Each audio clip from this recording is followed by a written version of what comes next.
Hope आप सभी अच्छे होंगे, अपने घर पर सुरक्षित होंगे। मैं ज्योति आप सभी का स्वागत करती हूँ आपके अपने यूट्यूब चैनल जनवानी क्लासेस में, जहाँ पर हम पढ़ते हैं मैथमेटिक्स फॉर ग्रेजुएशन। एंड इस क्लास में हम पढ़ेंगे बीएससी थर्ड सेमेस्टर की सेकंड बुक मैथमेटिकल मेथड्स, जिसमें आपका चैप्टर चल रहा है लाप्लास ट्रांसफॉर्म। तो हम इसकी एक्सरसाइज थर्ड कर रहे थे। एक्सरसाइज थर्ड में कुछ क्वेश्चन हम ऑलरेडी कर चुके थे लास्ट लेक्चर में। आज स्टार्ट करेंगे उससे आगे के क्वेश्चन एंड आज आपकी वाली एक्सरसाइज बिल्कुल कंप्लीट हो जाएगी।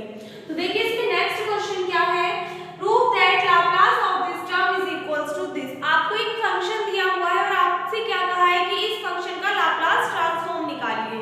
अब देखिए जो इससे पहले हमने एक्सरसाइज की थी फर्स्ट सेकंड एंड जो एक्सरसाइज थर्ड में इससे पहले के क्वेश्चंस किए थे उन सभी का मिक्सअप इन्होंने इस क्वेश्चन में दे दिया। एंड क्वेश्चन आपका काफी ज्यादा इंपॉर्टेंट है, प्रीवियस ईयर में आपका पूछा जा चुका है, ठीक है। तो इसलिए सभी इस क्वेश्चन को अच्छे से करेंगे। अब इसके लिए सबसे पहली बात आती है फॉर्मूलों की। फर्स्ट एक्सरसाइज से पहले मैंने फॉर्मूले कराए थे, तो आपको ये सभी फॉर्मूले अच्छे से याद होने चाहिए। दूसरी बात आती है सेकंड एक्सरसाइज की। सेकंड एक्सरसाइज में मैंने आपको क्या कराई थी, थ्योरम्स कराई थी। First shifting theorem, second shifting theorem, तो वो सभी थ्योरम्स आपको अच्छे से याद होनी चाहिए। और तीसरी स्टेप क्या है कि जो हमने इस वाले एक्सरसाइज से पहले जो थ्योरम्स पढ़ी थी, यानी कि वही फंक्शन ऑफ टी आपको गिवन और उसमें क्या की हुई है, टी की मल्टीप्लाई की हुई है, देन उस कंडीशन में उसका लाप्लास ट्रांसफॉर्म निकालिए। तो तीनों का मिक्सअप इन्होंने इस क्वेश्चन में दे दिया है।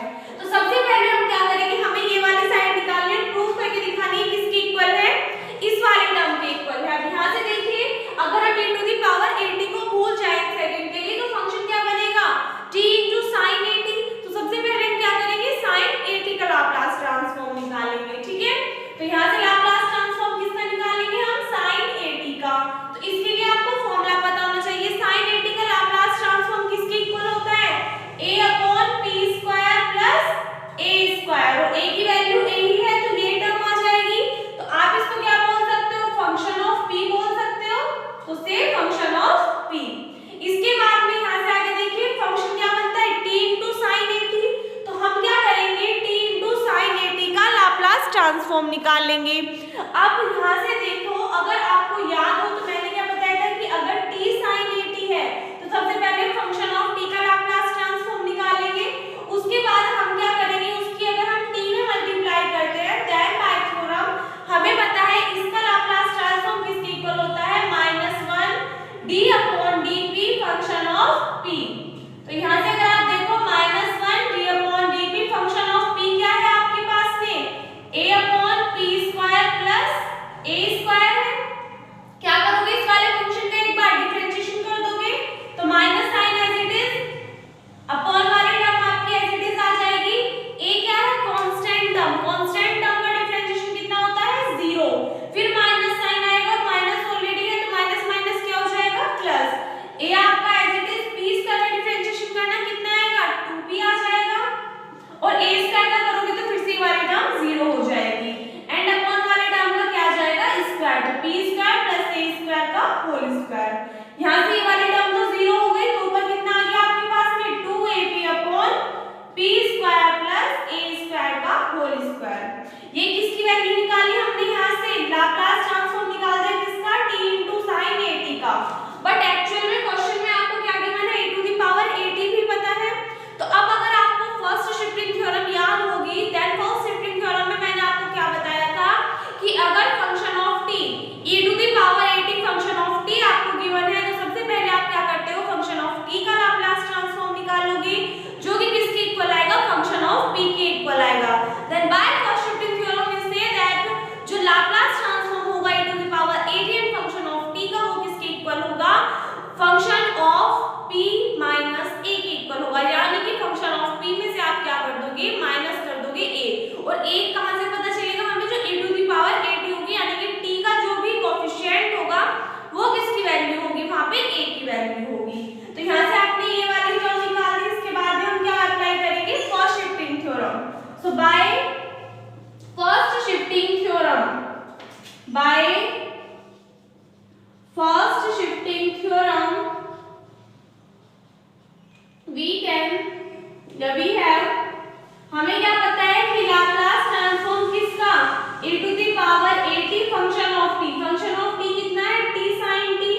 Because a is constant term and t is also constant.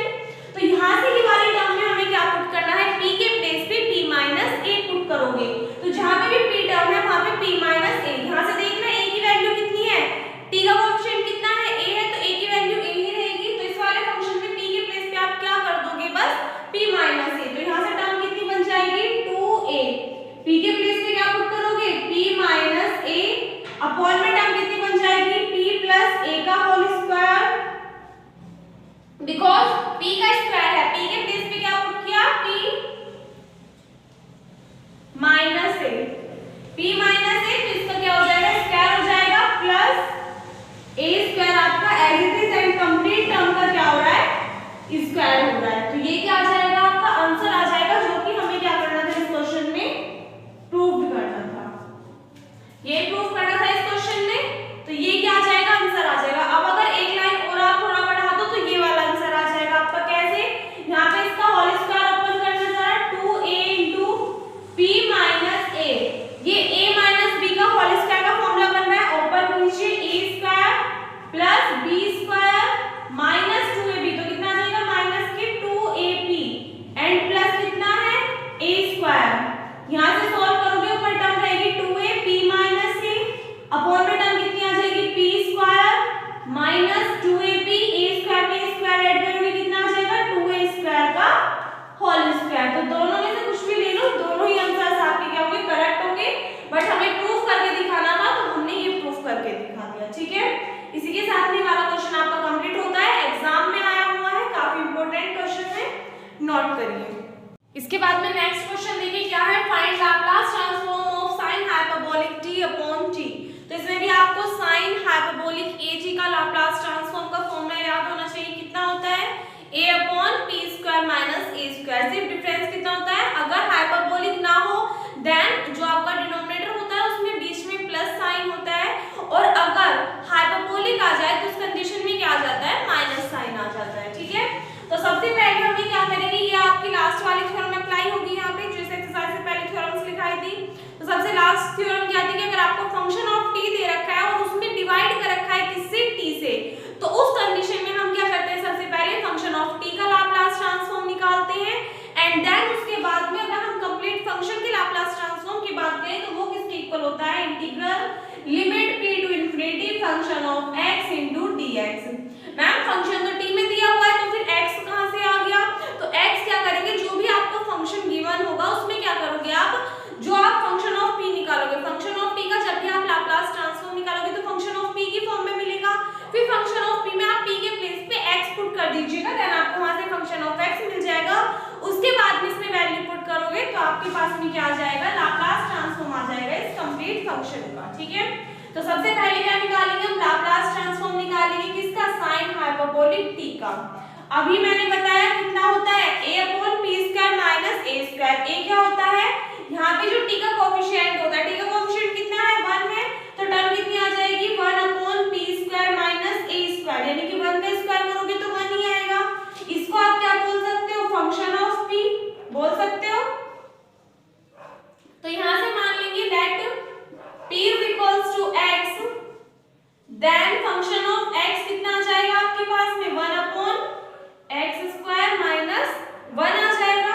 अब यहाँ से अगर आप इसको सॉल्व करो तो हमें पता है बाय थ्योरम we have,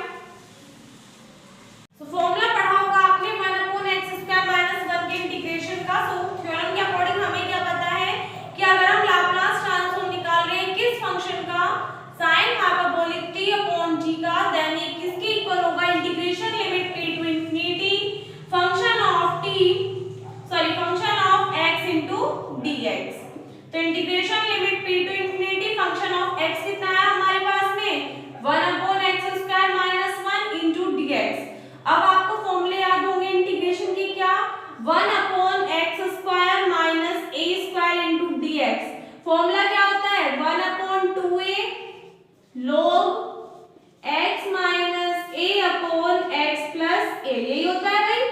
तो यहाँ पे क्या करोगे, फॉर्मूला अप्लाई करोगे, सो इसका इंटीग्रेशन जब आप ओपन करोगे कितना आएगा, 1 अपॉन 2a, a की वैल्यू कितनी है यहाँ पे देखना है, a की वैल्यू 1 है तो 1 अपॉन 2 ही आ जाएगी टर्म, log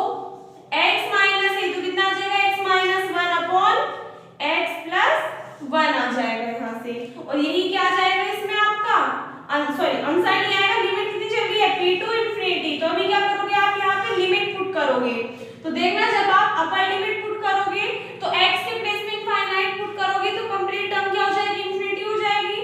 उसके बाद में क्या आएगा, माइनस साइन आएगा, और जब आप लोअर लिमिट पुट करोगे तो कितना आएगा, p आएगा x के प्लेस पे, तो टर्म कितनी आ जाएगी, -1/2 log x के प्लेस पे p पुट करोगे p -1/p+1, और ये क्या आ जाएगा, इसमें आपका आंसर आ जाएगा। ठीक है, सो आई होप आपको क्लियर हो गया होगा। एक बार नोट करिए, एक चीज का यहाँ पे भी करेक्शन कर लेना, यहाँ पे भी कितना आएगा, 1 आएगा। ठीक है, नोट करिए।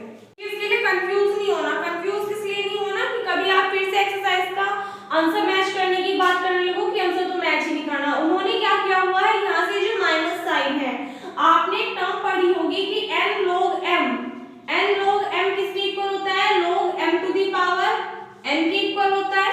तो यहाँ से अगर ये माइनस साइन क्या है, m की वैल्यू है, तो ये क्या हो जाएगी, इसकी पावर की फॉर्म में पहुंच जाएगी। तो इसको आप लिख सकते हो 1/2 log p -1/p+1 का होल इनवर्स। तो यहाँ से देखिए इनवर्स है तो टर्म क्या हो जाएंगे, अपोजिट हो जाएंगी। सो 1/2 p+1 आपको ऊपर चला जाएगा एंड अपॉन में टर्म कितनी आ जाएगी, p-1। ये आपको आंसर दिखाया हुआ है एक्सरसाइज की अकॉर्डिंग। ठीक है, तो बुक में जो आंसर दिया हुआ है वो ये आंसर है। अदरवाइज अगर आप इसको एग्जाम में यहाँ पे भी छोड़ के आते हो तो भी आपका आंसर जो है वो बिल्कुल करेक्ट ही माना जाएगा, कोई भी दिक्कत नहीं आएगी। ठीक है, तो इसी के साथ में वाली एक्सरसाइज आपकी कंप्लीट होती है। एक्सरसाइज 2 के 2 क्वेश्चंस थे जिसमें आप में से कुछ स्टूडेंट्स को डाउट आ रहा था क्वेश्चन नंबर 8 और क्वेश्चन नंबर 9 में। तो जिनके हो गए हैं अच्छी बात है, जिनके नहीं हुए हैं वो भी वीडियो को देखते रहिएगा, इससे आगे करेंगे। नोट करिए इसको। सो देखिए क्वेश्चन नंबर 8 और क्वेश्चन नंबर 9 में आपको प्रॉब्लम थी, जबकि क्वेश्चन नंबर 8 ज्यादातर स्टूडेंट्स का हो चुका है। तो एक बार क्वेश्चन नंबर 8 को दोबारा करके देखिएगा। क्वेश्चन नंबर बिल्कुल जो 7 मैंने आपको क्लास में कराया था उसके जैसे ही आपका क्वेश्चन नंबर 8 होगा। बिल्कुल स्टेप बाय स्टेप उसी की तरह करिएगा। आपकी कैलकुलेशन में कहीं ना कहीं मिस्टेक हुई होगी तो एक बार दोबारा से रिचेक कीजिएगा, दोबारा से करके देखिएगा। अगर आपका फिर भी आंसर नहीं आता है तो आप कमेंट कर दीजिएगा, मैं आपको बाद में करा दूंगी, बट एक बार करके देखना, हो जाएगा। उसके बाद में क्वेश्चन नंबर 9 है। क्वेश्चन नंबर 9 में कुछ को प्रॉब्लम है, तो एक बार ये वाला देख लीजिए। इसमें क्या है, t+3 का होल स्क्वायर इनटू e की पावर t। आपको क्या करना है, इस फंक्शन का लाप्लास ट्रांसफॉर्म निकालना है। सबसे पहले हम क्या करेंगे, फंक्शन ऑफ t का लाप्लास ट्रांसफॉर्म निकालेंगे। सो अगर हम यहाँ से देखें t+3 का होल स्क्वायर है, इसका होल स्क्वायर ओपन करना है, a + b के होल स्क्वायर का फॉर्मूला बन रहा है। ओपन करोगे कितना है, t² + 3 3 9 3 2 6t, ये टर्म आ जाएगी आपके पास में। देन हमें क्या करना है, लाप्लास ट्रांसफॉर्म निकालना है किसका, t² + 9 + 6t का। तो इसके लिए क्या चाहिए, इसके लिए आपको फॉर्मूले याद होने चाहिए। तो एक्सरसाइज फर्स्ट में मैंने फॉर्मूले लिखाए थे कि अगर t की पावर n है, वेयर n क्या है, पॉजिटिव इंटीजर है, तो उस कंडीशन में लाप्लास ट्रांसफॉर्म किसका, t की पावर n का कितना आएगा, फैक्टोरियल n/p⁴n+1 आएगा। तो यहाँ से देखिए अगर हम इसको सॉल्व करें तो यहाँ पे लिख रही हूँ लाप्लास ट्रांसफॉर्म किसका, t की पावर n का, where n is a positive integer. n क्या होना चाहिए आपका, धनात्मक पूर्णांक यानी कि पॉजिटिव इंटीजर होना चाहिए। देन इसकी वैल्यू कितनी आएगी, फैक्टोरियल n/p⁴n+1। अब यहाँ पे एक और चीज समझिएगा, कुछ स्टूडेंट्स को फैक्टोरियल n की वैल्यू फाइंड करने में दिक्कत आती है। तो बच्चा फैक्टोरियल n की वैल्यू आपकी ओपन होगी, n आपका एज इट इज, फिर n-1, फिर n-2, इस टाइप से आपकी टर्म आगे तक चलती रहती है। ठीक है, ये किसकी वैल्यू होती है, फैक्टोरियल n की, जब आप इसको ओपन करते हो। तो यहाँ से देखिए इन सभी टर्म्स का आप अलग-अलग करोगे, t² का अलग लाप्लास ट्रांसफॉर्म निकालोगे। 9 है, 9 बाहर लिखो, 9 की मल्टीप्लाई में 1 है, 1 का अलग से लाप्लास ट्रांसफॉर्म निकालोगे, plus 6 as it is Laplace transform निकालोगे किसका, t का। अब यहाँ से देखिए t² है, t² का लाप्लास ट्रांसफॉर्म निकालोगे कितना आएगा, फैक्टोरियल n यानी कि फैक्टोरियल 2/p⁴n+1। 2 में प्लस कर दोगे 1 कितना आ जाएगा, 3 आ जाएगा। 9 एज इट इज, 1 का लाप्लास ट्रांसफॉर्म कितना होता है, 1/p होता है, plus 6 as it is, t का करोगे तो यहाँ से आपके पास में कितना आ जाएगा, 1/p²। कितना आ जाएगा लाप्लास ट्रांसफॉर्म t का, 1/p² आ जाएगा। ठीक है, यहाँ से सॉल्व कीजिए। इसको फैक्टोरियल 2 को ओपन करोगे कितना आएगा, 2 एज इट इज, 2 - 1 कितना बचेगा, 1, और 2 की 1 में गुना करोगे तो 2 ही आएगा। तो 2 × 1 2, अपॉन में कितना आ गया, p³ + 9/p, यहाँ से टर्म कितनी आएगी, 6/p²। एलसीएम लेके सॉल्व कीजिए, पी क्यूब आ जाएगा, यहाँ से टर्म कितनी आएगी 2 प्लस यहाँ से टर्म कितनी आएगी 9p स्क्वायर और यहाँ से टर्म कितनी आएगी 6p आ जाएगी। अरेंज करके लिख दीजिए 9p square plus 6p plus 2 and upon में कितना आ जाएगा p cube, where p does not equals to 0। p 0 के इक्वल क्यों नहीं होना चाहिए, क्योंकि अगर डिनोमिनेटर आपका 0 हो गया तो उस कंडीशन में जब आप किसी भी डिजिट को डिवाइड करोगे 0 से तो टर्म कितनी आएगी, इनफाइनाइट आएगी।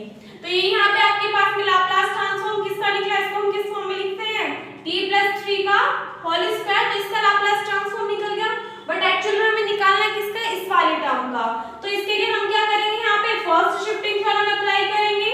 सो by first shifting theorem, because first shifting theorem क्या कहती है कि अगर आपको क्वेश्चन किस फॉर्म में दिया हुआ हो e⁻80 फंक्शन ऑफ t की फॉर्म में दिया हुआ हो और आपसे उसका लाप्लास ट्रांसफॉर्म निकालना हो तो पहले फंक्शन ऑफ t का लाप्लास ट्रांसफॉर्म निकालो एंड देन जो आपके पास में टर्म आएगी उसके अकॉर्डिंग अगर आप कंप्लीट फंक्शन का लाप्लास ट्रांसफॉर्म निकालोगे तो वो किसके इक्वल आएगा, फंक्शन ऑफ p - a के इक्वल आएगा। तो p के प्लेस पे क्या पुट कर देंगे हम, p - a।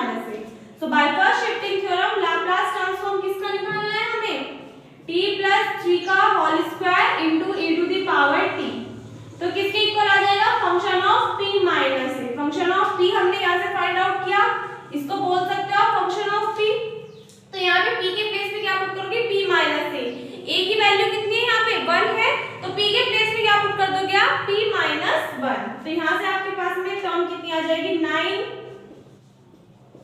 p - 1 का square plus 6 p - 1 plus 2 and upon में कितना आ जाएगा p - 1 की होल क्यूब। सिंप्लीफाई कीजिए 9, यहाँ पे फिर से a - b के होल स्क्वायर का फॉर्मूला ओपन कीजिए, a square plus b square minus के 2ab प्लस के 6p minus 6 plus 2 and upon में टर्म कितनी आ जाएगी p - 1 की होल क्यूब। 9 के डायरेक्टली अंदर मल्टीप्लाई कर दो, यहाँ से हो जाएगा 9p स्क्वायर, यहाँ पे 9 और यहाँ पे टर्म कितनी आ जाएगी 9 2 जा 18, ठीक है।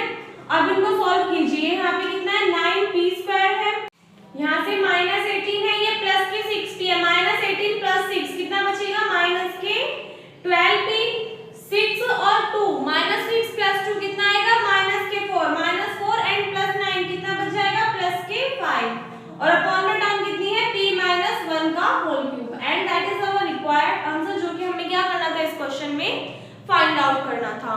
सो आई होप ये क्वेश्चन अब आपको क्लियर हो गया होगा, तो एक बार इस क्वेश्चन को नोट कीजिए एंड इसी के साथ में आपकी जो एक्सरसाइज सेकंड है, एक्सरसाइज थर्ड है, दोनों कंप्लीट होती है। इसके बाद में आपकी 2 एक्सरसाइज रह जाएंगी, जिसमें से कि एक्सरसाइज 4 भी आपके ज्यादा लॉन्ग नहीं है और एक्सरसाइज 5 में से आपको ज्यादा क्वेश्चंस नहीं करने, वो उसमें भी कम ही क्वेश्चन है, लेकिन कुछ लिमिटेड ही क्वेश्चन आप करेंगे जो कि आपके एग्जाम के पॉइंट ऑफ व्यू से ज्यादा इंपॉर्टेंट होंगे। सो आई होप आपको वीडियो अच्छी लगी और ध्यान रखिएगा कि कंप्लीट चैप्टर होते ही आपका टेस्ट होगा, इसलिए सभी के सभी स्टूडेंट्स अपने एग्जाम्पल्स वगैरह की प्रिपरेशन अच्छे से करते रहिए, जितने भी क्वेश्चंस आपको कराए जा रहे हैं उनकी अच्छे से तैयारी कीजिए, ठीक है। तो इस वीडियो में बस